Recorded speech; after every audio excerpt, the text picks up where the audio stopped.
Iniciamos hoje os nossos trabalhos no curso de formação Protagonismo na Educação, aqui do IFPR Campus de Jacarezinho, um projeto que nasceu em 2017 com um projeto de extensão Superação IDEB e que foi tomando proporções maiores e hoje inauguramos com essa videoaula falando um pouquinho sobre a educação na atualidade.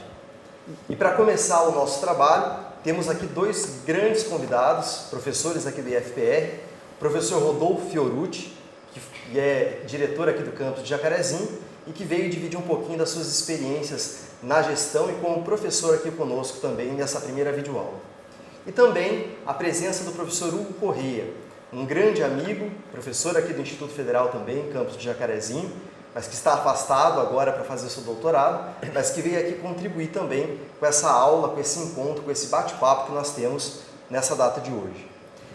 E para começar o trabalho de hoje, é importante que a gente comente rapidamente a importância desse curso de formação e desse encontro, né, que nós estamos iniciando na data de hoje. O projeto de extensão Superação IDEB, então, inicia no ano de 2017 e a ideia do projeto iniciava aqui em Jacarezinho com a Secretaria Municipal de Educação, fazendo a formação dos educadores da rede pública municipal aqui na cidade de Jacarezinho. Aos poucos, né, com o reconhecimento do projeto de extensão, outros municípios foram fazendo contato conosco e aí algumas ações de extensão junto ao projeto de extensão foram acontecendo também em algumas secretarias municipais de educação e até em algumas escolas particulares. E aí, com o sucesso do projeto de extensão, nós tivemos aí a iniciativa de promover esse curso de formação, que é um curso FIC, que nós chamamos aqui no Instituto Federal. E esse curso ele tem a ideia de permanecer ao longo desse semestre. Nós temos aí um número de 52 inscritos no curso, de participantes do curso, né, que ficarão conosco aí agora do início desse semestre até o final, em meados, a data provavelmente seja o encerramento no mês de dezembro, né. Esse semestre todo nós vamos aproveitar desse espaço aqui do Instituto Federal, que é esse estúdio audiovisual, que promove também várias possibilidades de trabalho nesse projeto do curso Protagonismo na Educação. E aí nós temos aqui os nossos convidados, como foram apresentados agora há pouco, né? O professor Rodolfo Fiorucci, diretor aqui do campus do IFPR de Jacarezinho, doutor em História pela Universidade Federal de Goiás, é isso? E o professor Hugo Correia, que é doutorando em Ensino de Ciências e Educação Matemática pela UEL. Então sejam bem-vindos, professores, né? É um prazer imenso recebê-los aqui. E o nosso bate-papo de hoje, a nossa conversa de hoje é para pensar um pouquinho a educação em contextos em que nós recebemos cada dia mais orientações, proibições. Nós tivemos aí inúmeras iniciativas, né, do governo federal e também isso acaba respingando nos governos estaduais, municipais, com a homologação da Base Nacional Comum.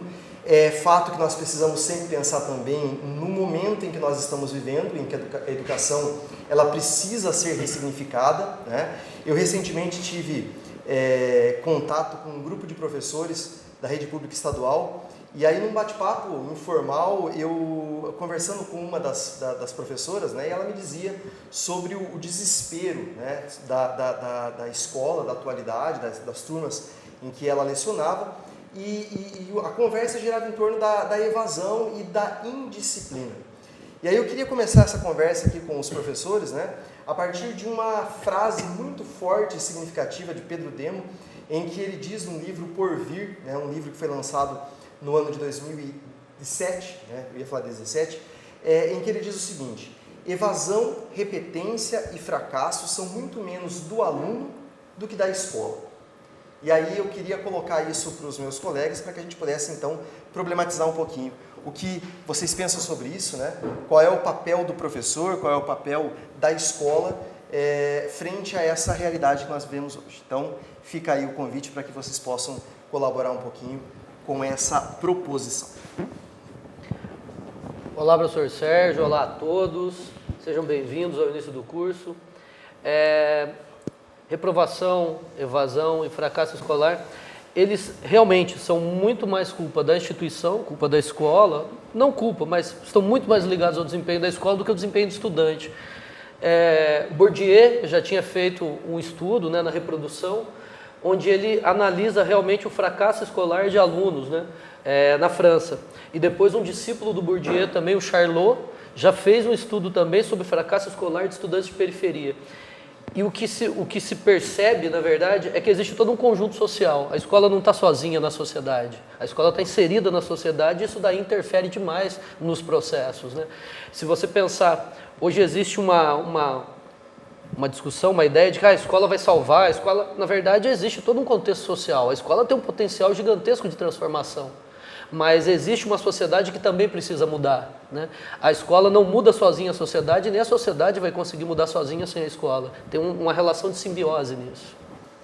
E nesse processo de evasão, que é muito forte na educação básica hoje no Brasil, nós temos que repensar, ressignificar a escola numa concepção ética.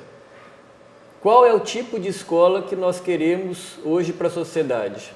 A sociedade se encontra numa nova configuração e a escola que nós ofertamos ainda para os nossos estudantes no Brasil é uma escola com características do século XIX.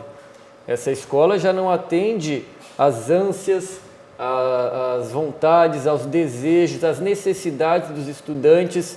Ela não oferece um ferramental para que esses estudantes eles consigam encarar esse novo mundo, o mundo do pós-trabalho, o mundo da revolução 4.0, que é a revolução da internet das coisas, da automação. Essa escola já não tem nenhuma liga com essa sociedade, com essa geração nova que chega. Portanto, nós precisamos ressignificar e reconstruir uma nova escola para formarmos o ser humano do futuro. Não é nem o ser humano do presente, nem do passado. Nós precisamos discutir isso, então, e eu acredito que nesse curso do protagonismo em educação, conseguiremos colocar várias questões pertinentes para o desenvolvimento de uma escola do século XXI. Rodolfo, é interessante essa palavra repensar ou ressignificar, né? A gente encontra essas duas palavras, esses dois termos, né, em muitos artigos, em muitas leituras, e quando a gente está em formação com professores, né, nas semanas pedagógicas, na formação, parece que essa palavra ressignificação ela aparece muito. Mas eu sempre penso que a palavra ressignificação, até mesmo repensar, ela está muito no campo abstrato, né? Tudo bem, então nós aqui enquanto grupo de professores sentamos, conversamos, ressignificamos, pensamos, mas precisamos agir, né? E aí a ideia é pensar assim, qual é a ação, né? E o que eu preciso fazer para que essa ressignificação ou esse pensar, né, seja colocado em prática na sala de aula. Então, pensar mesmo em protagonismo, né? Eu penso, a palavra protagonismo ela é importante, aparece muitas vezes ligado ao aluno, colocar o aluno no centro da aprendizagem. Mas e o papel do professor, né? Muito mais do que no campo da abstração, né? E no campo da prática, né? Qual é a ideia de se pensar o papel do professor na prática da sala de aula? O que seria isso? O papel do professor é fundamental para que a gente consiga criar uma sociedade e uma instituição que dê conta das novas demandas. Esse professor ele tem que pensar que o estudante, para se sentir interessado no ambiente escolar, no conhecimento, tudo isso precisa fazer sentido para ele. Uma educação que não faz sentido, ela não tem nenhum tipo de engajamento dos estudantes. Portanto, sempre que um professor for atuar numa sala de aula, ele precisa partir do aluno. O aluno e o aluno em sua individualidade. Não é tomar a turma, tomar um ambiente escolar como se fosse uma forma, nessa ideia de formar que nós usamos na educação, vamos formar os estudantes. Essa ideia nos remete a uma forma de bolo que todos vão crescer dentro de um retângulo ou um quadrado e vão sair iguais. A escola não tem que servir para formar aluno, ela tem que desformar. Ela tem que dar possibilidade para o estudante sair e se moldar da maneira que seja mais interessante para ele, da maneira que suas habilidades e potencialidades sejam realmente colocadas à prova e desenvolvidas. Portanto, o papel do professor, quando toma cada um dos seus estudantes, é fazer com que cada um deles consiga encontrar sentido no processo educativo, dentro das suas potencialidades, do seu tempo de aprendizado, das suas dificuldades. Só assim uma educação pode fazer sentido e realmente produzir uma sociedade transformadora. E o repensar é engraçado porque não tem que inventar muita coisa. é pensar mesmo, né? Há um tempo atrás, um amigo meu estava com algumas críticas, professor da rede pública, algumas críticas, né, aos estudantes, ao sistema, uma crítica generalizada. Daí eu perguntei para ele, né, você gostaria de estudar nessa escola que você dá aula? Ele falou assim, não, Deus me livre. Então, é o pensar mesmo, é pensar, né? Você gostaria da aula que você dá? Você gostaria de estudar nessa escola que você está? Você gostaria dessa estrutura? Então, eu acho que não precisa de nada muito mirabolante. Quando você fala em repensar, é repensar mesmo, né? Muitas vezes os professores estão submetidos a uma rotina esmagadora, com aulas, com horas de atividade, 40, alguns 60 horas semanais. Não existe tempo de pensar, né? Não existe tempo de pensar no que você está fazendo, no significado daquilo que está fazendo. Não tem muito mais o que fazer, não. É pensar realmente por que isso está acontecendo, onde que isso vai levar. Né? O professor ele é fundamental nesse processo. E nós pensamos sempre, né, nessa ideia da individualidade, como o professor Rodolfo coloca, a ressignificação e como eu coloco a ideia da prática, é pensar, então vamos fazer alguma coisa para essa mudança acontecer. E muitas vezes quando eu converso com alguns professores, eu coloco essa situação. Muitos sabem da minha proposta de se pensar o uso das tecnologias, né? E pensar o uso das tecnologias significa olhar para essa individualidade, né? Uma vez que nós temos alunos que estão o tempo todo no celular, eles estão o tempo todo envolvidos e se comunicando, brincando, jogando, né? Essa é a realidade, esse é o contexto deles. E aí isso é a individualidade, né? Nós estamos olhando para um público atual que está imerso numa tecnologia, gosta disso, precisa disso, e nós, enquanto escola, precisamos, naturalmente, estar envolvidos com isso, trabalhar com as tecnologias a favor da aprendizagem. Porque essa é a nova geração, né, Sérgio? Isso. Se a escola não se adequar a essa nova geração de estudantes que vem nesse século XXI, ela não vai conseguir se comunicar e não vai conseguir realizar seu papel transformador de uma sociedade. O Hugo comentava agora na questão do professor ter tempo para pensar, e realmente é difícil que haja essa possibilidade dentro dos sistemas escolares, pelo excesso de trabalho, pela carga horária excessiva, por tudo que a gente entende do universo escolar brasileiro. Mas o que a gente tem que entender? Não há um processo de pensar dos professores e tampouco dos estudantes, porque a educação ela não dá possibilidade para o professor ser protagonista e autônomo no processo de ensino-aprendizagem. Assim como os estudantes, na maioria das escolas brasileiras, eles entram num sistema escolar que já está todo estruturado, com a grade curricular, o que ele vai estudar de segunda a sexta, em cada ano que vai ser, dentro de uma lógica linear da ciência, e a ciência não é linear. O conhecimento ele é um mosaico de coisas que se ligam em rede o tempo todo. Quando você tira, portanto, a autonomia e o protagonismo dos agentes que estão na escola, o professor e o aluno, não tem possibilidade de pensar. Existe uma valorização muito maior do sistema do que das pessoas. Exato. Né? Eles estão lá para cumprir padrões que já estão pré-estabelecidos há mais de um século. Nós estamos reproduzindo o padrão do século XIX ainda no Brasil, com estruturas escolares pré-moldadas, com currículos fixos e reproduzidos o tempo todo. Ninguém pensa num sistema desse. A gente só executa. E num sistema escolar em que não há o livre pensar, que não há autonomia de se propor, de se construir uma nova possibilidade educativa, a educação ela só pode falhar. E é por isso que ela vem falhando no Brasil. Tá, agora olha que pergunta que eu vou fazer para vocês. Ela é uma pergunta simples, mas ela é uma pergunta séria e eu acredito que pesada. Tá tudo errado? Não. Na verdade, assim, nós temos profissionais da educação muito bons, nós temos profissionais da educação que se esforçam, temos profissionais da educação que estão matando o leão por dia. Muitas vezes eles estão oprimidos, né? Muitas vezes eles estão na ponta de uma situação que não é culpa deles e que eles acabam sendo forçados a estar reproduzindo. Não está tudo errado, mas a velocidade da mudança da sociedade faz com que exista a necessidade de mudar constantemente. A experiência que nós tivemos aqui no Campus Jacarezinho, de mudança do currículo, se mostrou muito interessante. Por quê? Porque o currículo, a escola, ela precisa de dinâmica, ela precisa de estar viva. Não adianta você pensar que vai fazer uma mudança que vai durar pelos próximos 100 anos. Isso não vai acontecer. Existe uma dinâmica nisso. Então, se a gente pensar que que eu vou mudar para outra coisa estanque, fixa, rígida, está mudando errado. Nós temos que mudar realmente para a percepção de algo dinâmico. A primeira mudança que precisa é uma mudança das pessoas ter a percepção de que a mudança é contínua. Que não é uma mudança que se faça, vou fazer agora e vai durar por mais 100 anos. E o processo de inovação, Sérgio, a gente quando fala em inovação, em empreendedorismo, nós sempre tendemos a imaginar que é fazer algo fabuloso, mirabolante, muito diferente. Não é. Às vezes uma pequena coisa que você realiza, mas que nunca ninguém fez, é inovador. Né? Me dá um exemplo disso. O que seria uma coisa inovadora Por exemplo, simples? o que nós fizemos aqui, né? A gente só permitiu ao professor que ele repense os conteúdos escolares e os momentos em que esses conteúdos serão ofertados aos estudantes. Porque a gente não criou um currículo em que todos têm que fazer algo pré-determinado, a gente só tirou a pré-determinação.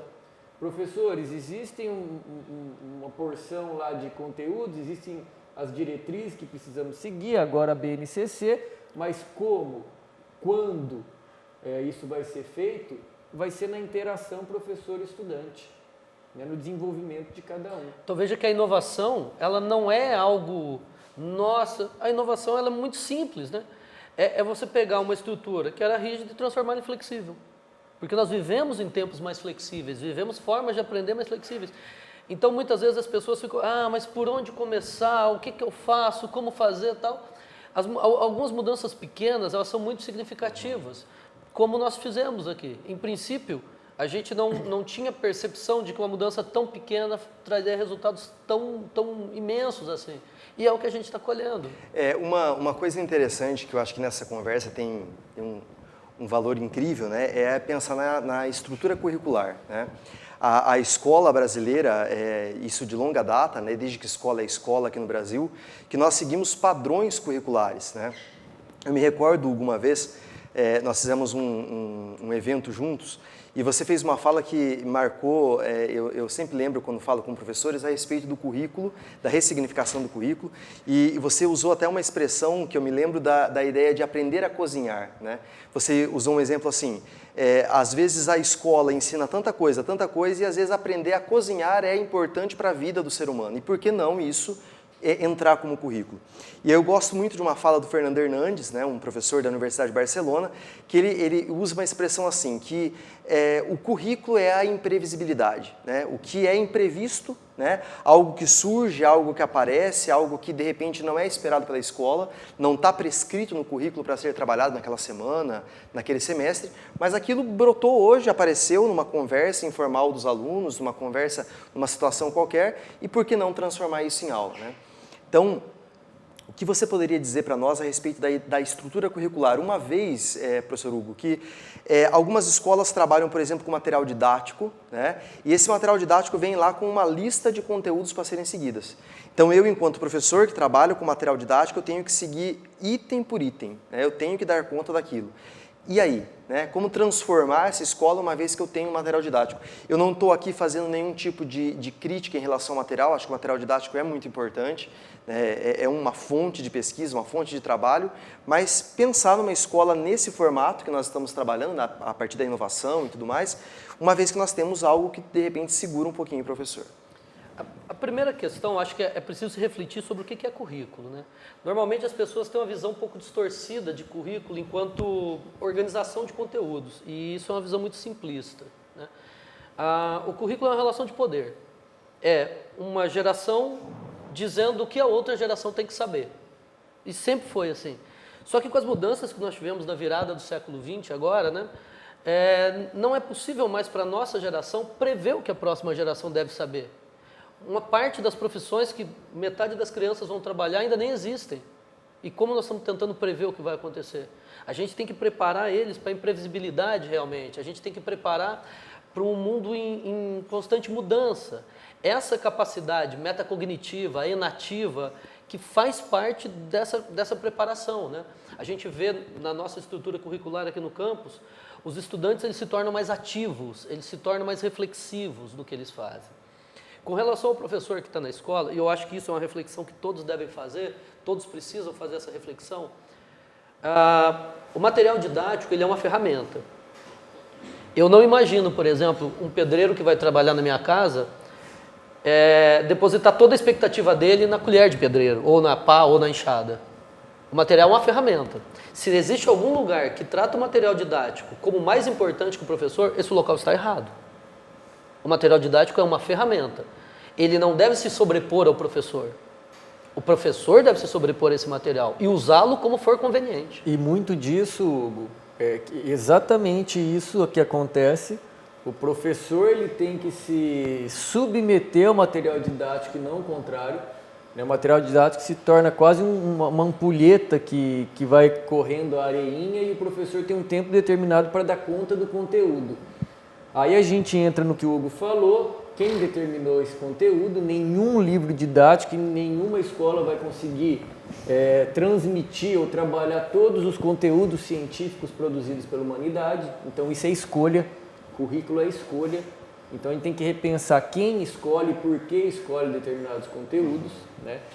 E mais grave que isso é que o material didático ele só atua dessa forma porque um dos grandes empecilhos, talvez uma palavra até forte eu vou usar, uma das grandes desgraças da educação brasileira é o sistema de vestibular que a gente tem, né? Todo conhecimento escolar ele é pré-determinado pelos vestibulares, pelos processos seletivos. Eu vou até fazer um recorte nessa fala do Rodolfo. Eu acho isso muito importante para pensar, uma vez que a palavra vestibular e Enem muitas vezes tem sido a palavra utilizada por muitos professores no discurso contra uma educação da qual a Base Nacional vai chamar de educação integral, né?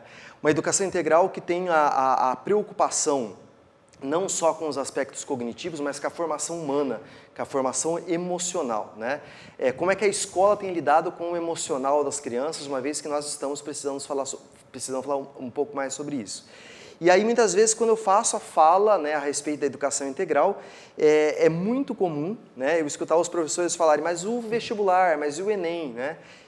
E aí, acho que é bacana você tocar nesse assunto, né, porque a ideia é pensar, aquela escola, né, que está preocupada apenas com o vestibular, apenas com a prova do Enem, aquilo que eu preciso que o meu filho passe no vestibular um dia, então eu quero colocar ele numa escola que trabalha apenas com os aspectos cognitivos, ele não está se importando com os aspectos emocionais, com a formação humana. O que pensar dessa escola? Nós temos uma resposta muito simples e categórica. Eu vou falar olhando para todos os professores que nos assistem. Se você ou sua escola está formando estudante para passar no vestibular, você está fazendo tudo errado. Por uma coisa muito simples, que o Hugo já citou, né? Nós vivemos numa sociedade do pós-trabalho e que 65% dos jovens hoje no ensino médio vão trabalhar em profissões que ainda não existem. Então você está formando para quê? E o último Fórum Econômico Mundial em Davos já nos deu toda a dica de que essa educação do século XIX, conteudista, e que só era conteudista porque você não tinha acesso fácil à informação, então você tinha que ter todo o conteúdo na escola, porque não tinha outro lugar para você procurar. Hoje você acha em todo lugar a informação, a gente só precisa trabalhar para produzir isso em conhecimento, tá? Então hoje não precisa fazer esse tipo de educação. E eu falo porque não precisa. No último Fórum Econômico Mundial em Davos, das 10 habilidades que as grandes economias do mundo colocaram como importante para o profissional do futuro, das 10 habilidades, 6 eram emocionais e comportamentais. 6 estavam diretamente dialogando com a ideia de uma educação integral. Uma educação que forma o sujeito para lidar com a adversidade, para lidar com esse mundo do dinamismo, esse mundo líquido. E é o sujeito que passa também no vestibular. E é o sujeito né? também. É o sujeito da aprendizagem, o que está envolvido. Isso. Nunca foi incompatível. Nós temos um exemplo claro aqui. Esse ano, o nosso campus, que formou a primeira turma dentro dessa concepção de escola integral, num currículo flexível, que o estudante escolhe o que é mais importante para ele, de acordo com suas potencialidades e vontades, nós tivemos a nota mais alta do Enem. É esse o objetivo do Instituto? Não, nós não estamos visando atingir notas maiores que as outras escolas, mas esse tipo de educação integral, ela permitiu com que nossos estudantes tivessem a nota mais alta do Enem entre públicas e particulares. Bacana. Então dá resultado. Tem algo interessante para a gente pensar também nessa mesma direção.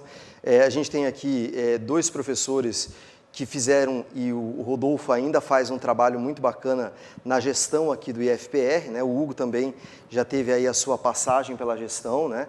E é interessante a gente pensar o papel da gestão diante disso, e nas duas vias, né?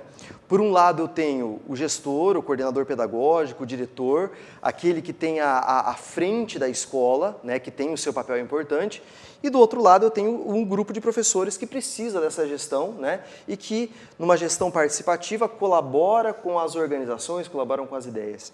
E aí vem a pergunta, né? Qual o papel, né? E qual o trabalho, né, da gestão junto das equipes pedagógicas e dos professores para que isso possa acontecer, para que essa ressignificação, que nós falamos no início da conversa, né, possa acontecer na escola. Então, vamos pensar um pouquinho em gestão. Quer, Hugo, começar? A experiência que eu tive na gestão foi uma experiência meio atípica, porque foi num período de mudança muito intensa, né? O que eu me esforçava muito como gestor, como diretor para fazer, era sempre abrir espaço. O gestor, eu não sei, a minha aprendizagem foi na prática, né? Foi uma reflexão sempre na ação constante.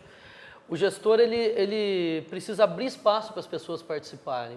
A gente tem aqui no nosso campus, e tínhamos na época e continuamos tendo, uma equipe de pessoas extremamente competentes. Era só conseguir encaixar as peças nos lugares que elas precisavam ir, né? Orientar as pessoas em momentos de insegurança, momentos de dúvida. O gestor, ele não é a pessoa que molda, que organiza, ele é a pessoa, na verdade, que abre espaço para as competências que os outros têm. Se você é gestor e você não consegue tirar da pessoa o que a pessoa tem de melhor, o problema não é da pessoa. O problema é seu. A gente tem que conseguir fazer isso. E eu vejo uma coisa assim, eu enquanto professor, né? Eu vejo que o professor brasileiro é um professor muito criativo, da educação infantil ao ensino médio, né? Muitas vezes nós deixamos um pouco de colocar a nossa criatividade para agir, né, nas nossas posturas, nos nossos trabalhos, até por uma questão de insegurança e medo do que a gestão vai pensar, né? Como trabalhar isso e tudo mais. E aí vem a postura do professor também, né? O gestor abrindo esse espaço, como você coloca, mas o educador enquanto protagonista, que é esse o nome que nós trazemos aqui no nosso curso, né? Ele deve se colocar também. Eu digo mais, eu acho que não é nenhuma questão de protagonismo. O professor, invariavelmente, ele é protagonista em quase todas as situações, assim, mas é uma questão de empoderamento.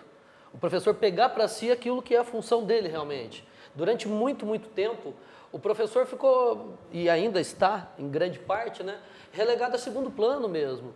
Primeiro é o material, primeiro é o currículo, primeiro são as burocracias que são feitas. Pensa no tempo de aula, quanto se gasta em burocracias, o tempo de trabalho do professor, quanto se gasta em burocracia. A atenção está em coisas e não na aprendizagem. O professor tem que pegar para si o protagonismo novamente, né? Quantas vezes a gente vê assim, os professores, principalmente início de carreira, preocupados com o que pode, o que não pode fazer. Obviamente, as escolas têm normatizações, têm regras, têm procedimentos, mas o professor precisa se empoderar das decisões que a escola tem que tomar. Mas as escolas têm regras, Hugo, porque nós sofremos um processo durante todo o século XX de burocratização extrema. Cada vez mais você precisa registrar mais coisas para provar que algo é feito. E nessa ânsia de registrar e deixar tudo no papel para mostrar que foi feito, cada vez mais você tem menos espaço para agir. Porque você está cercado por todos os lados de burocracia. Hoje o sistema educacional ele é muito mais montado para cumprir burocracias e provar que algo foi feito do que preocupado de fato com o tipo de educação que está sendo executada nos espaços escolares. Você tem que preencher o seu plano diário, você tem que passar as notas, o sistema eletrônico está lá, o pai quer ter acesso constante a tudo que está acontecendo nas escolas particulares, o professor tem que atualizar. Então, falta tempo para o professor realmente pensar no processo educativo. Então, o que a gente precisa hoje no Brasil? Primeiro, entendermos que a LDB já nos garante todo tipo de ação, inovação e criatividade para que consigamos fazer uma escola diferente, uma escola do futuro. A LDB permite. Só que falta com que os sistemas públicos e privados compreendam que a educação do século XXI não pode ser mais essa, inclusive os pais. Todo o sistema está engessado porque os pais, a comunidade, a economia, tudo eles entendem que precisa ser daquele jeito porque sempre foi desse jeito. Então, nós como seres humanos, nós tendemos a agir na segurança, nós temos medo do que o gestor vai pensar, o que o diretor vai pensar. E isso é cultural, né, Rodolfo? É cultural, porque veja, os pais dos nossos alunos tiveram uma escola, e era uma escola, não sei se a palavra tradicional é a palavra certa para o momento, né? Mas eles tiveram um modelo de escola e eles reproduzem esse modelo de escola para a escola dos filhos, né? A impressão que fica é que eles querem a produção de texto, eles querem a sala de aula organizada, de carteiras uma atrás da outra, eles querem o horário, eles querem o sino, os 50 quando minutos. não é pior, né? É um geracionismo, né? Ah, no meu tempo a escola era muito melhor. Não, não era. 30 anos atrás, a escola talvez tivesse melhor desempenho porque ela era excludente, não aceitava todo mundo. Então, assim, nós temos que perceber que o Brasil está num processo de mudança educacional. Nós estamos vivendo há poucos anos ainda a universalização da educação básica. Faz pouco tempo isso, que tem países que já faz mais de 100 anos. Aqui no Brasil nós estamos vivendo recentemente. Né?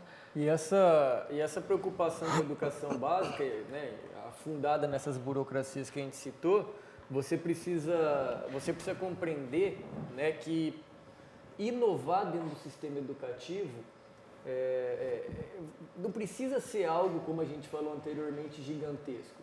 Você precisa entender, e aí é o ponto, que você pode, dentro da sua sala de aula, no sistema burocrático, com a apostila, com o diretor talvez te pressionando, você pode criar metodologias criativas que estão dispostas aí.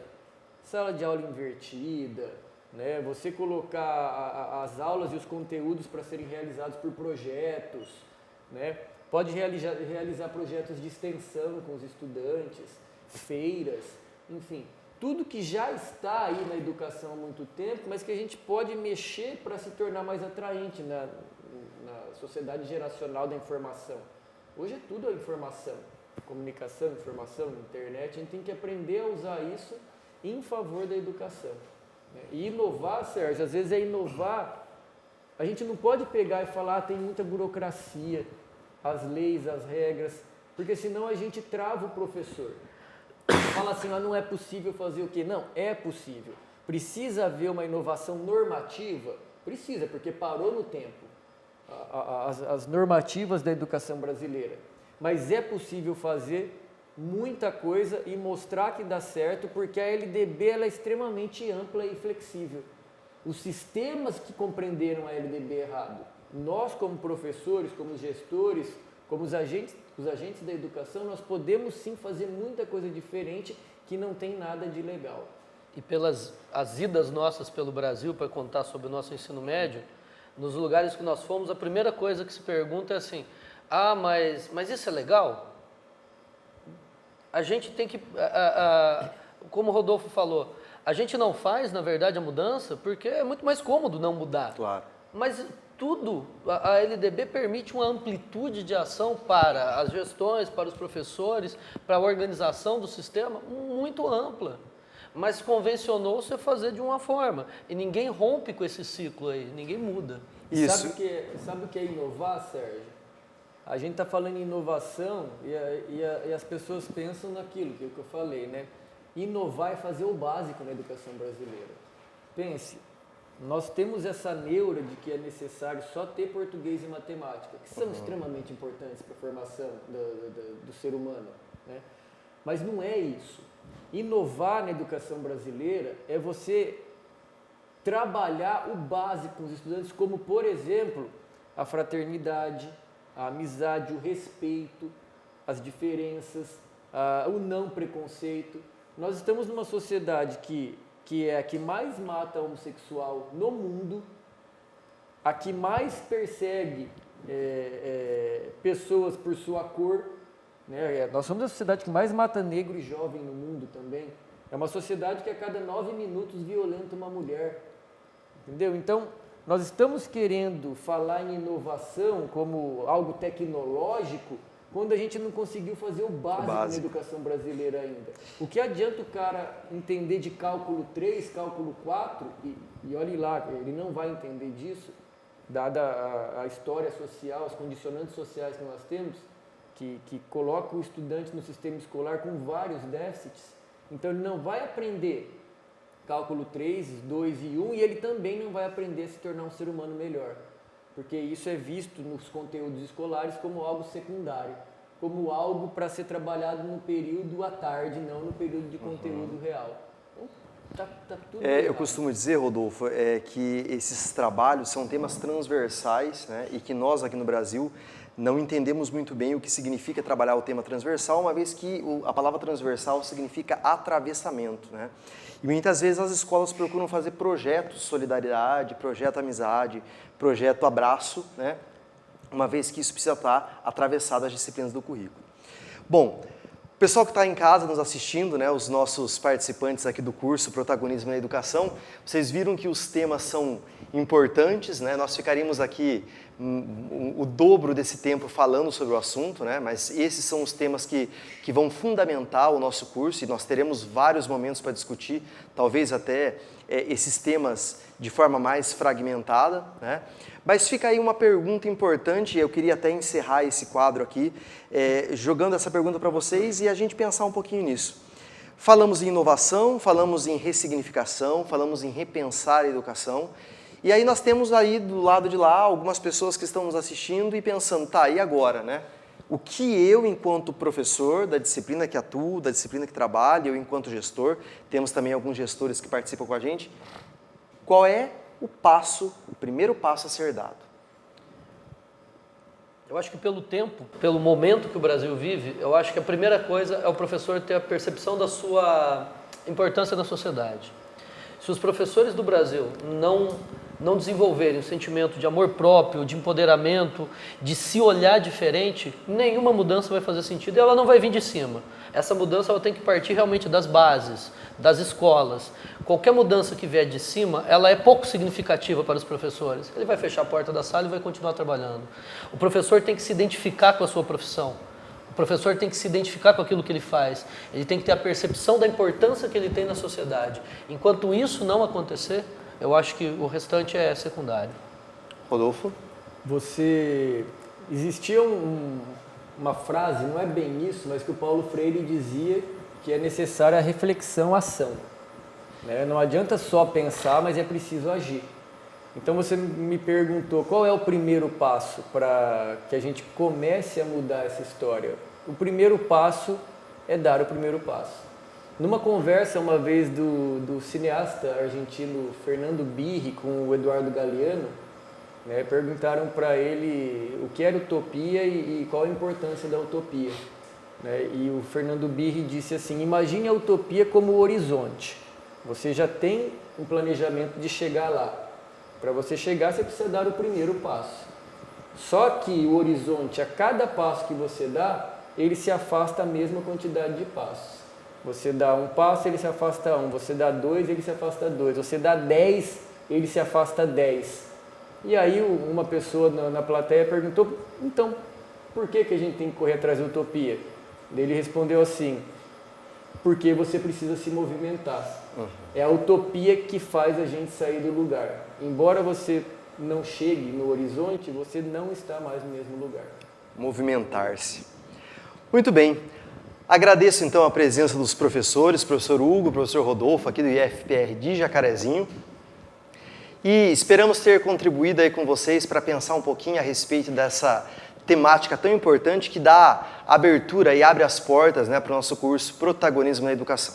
Esperamos nos encontrar no próximo vídeo, para falar de assuntos que também sejam importantes e significativos para esse semestre que nós vamos passar juntos. Um forte abraço e até a próxima!